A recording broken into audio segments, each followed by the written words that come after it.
બનાસકાંઠા જિલ્લાના ડીસાના ગાંધી ચોક વિસ્તારમાં ચોરી થયા હોવાની ઘટના સામે આવી, જેમાં ચોરી કરતા શખ્સના સીસીટીવી ફૂટેજ સામે આવ્યા, જેમાં વેપારીએ સીસીટીવી ફૂટેજ સોશિયલ મીડિયામાં વાયરલ કર્યા હતા।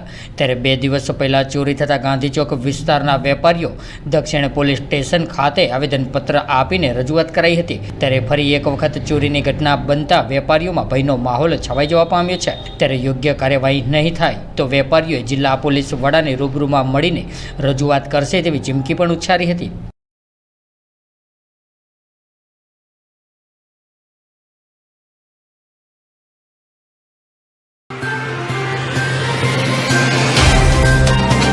तो व्हाट्सएप, ट्विटर, फेसबुक, इंस्टा जहाँ भी आपका अकाउंट है, इसे शेयर बटन के द्वारा वहाँ पर शेयर करें।